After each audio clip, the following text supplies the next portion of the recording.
definitely been feeling like fall out there recently, and with that, of course, comes all those fall allergies. Reporter Elle Bottom recently stopped by Family Allergy and Asthma to learn how they're treating fall allergy symptoms. Take a look. With the fall season here and the temperatures are changing, our allergies are sticking around. I'm here with Dr. Joe Turbyville here at Family Allergy and Asthma, and I know my fall allergies are going to be kicking in soon. So what causes fall allergies? So the main driver of fall allergies is weed pollen, and specifically ragweed here in Kentucky and lots of other places in the Midwest. Starts about mid-August, it peaks middle of September, about where we are now, and then it doesn't really calm down until we get a good hard freeze, which can be November, December. You know how Kentucky is. But a hard freeze for like 2 days where we get below 32, that's usually signals the end of the ragweed season. Gotcha. And what are some symptoms that people should look out for? So typical allergy symptoms: runny nose, itchy nose, sneezing. A lot of times they can be hard to distinguish from viral symptoms, which are also common this time of year. But some of the things that help distinguish that is that usually with a virus, you feel bad for a week or so and then it goes away. With allergies, it tends to kind of linger on longer. Usually you don't have a high fever with allergies, whereas with a lot of the viral things, you can run a fever for a couple of days. But they can be difficult to distinguish, and that's where I can sometimes help. Right. And how long do these allergies usually last?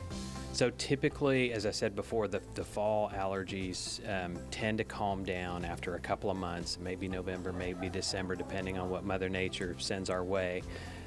For some people, though, their winter allergens like dust mite that kick in, I mean, I have a lot of patients who basically say that they have year-round symptoms, or it used to be seasonal and now it's more year-round. So they can go on sort of indefinitely here in Kentucky. Colds climb during this time of year, and the symptoms are usually similar with allergies. So how can you kind of distinguish the two? Right, so with viral infections, you can get fever.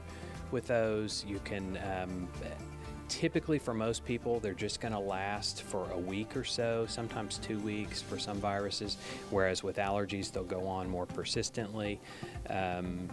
Allergies tend to cause more clear runny nose, sneezing, itchy eyes. Usually if it itches, not many viruses cause itching, but allergies will frequently cause itchy nose, itchy ears, itchy eyes. So those are some of the ways that you can distinguish. Mm-hmm. And how can Family Allergy and Asthma help those with allergies? So the first thing is just to get in and be seen. I mean, if somebody can take a over-the-counter antihistamine and feel fine, then we may not need to see them. But if they're still struggling despite the medications, the first step is just to come in to be tested to see what you're allergic to, because there may be some things that you can do in terms of avoiding those things. And then, really one of the main things that we can offer is immunotherapy or allergy shots, which is kind of a more natural way of treating allergies, in that we basically inject the body with the stuff you're allergic to and kind of try to build up your own tolerance to it, as opposed to taking medications, which can help but are often just sort of a band-aid to help the symptoms. And if our viewers want to make an appointment or stop in, where should they get some more information? So probably the easiest way would be to go to our website at familyallergy.com, and you can make an appointment through there, or you could call our office, 502-429-8585, and schedule an appointment that way, or you could just stop in one of our many Louisville Metro offices and ask at the front desk and probably schedule there.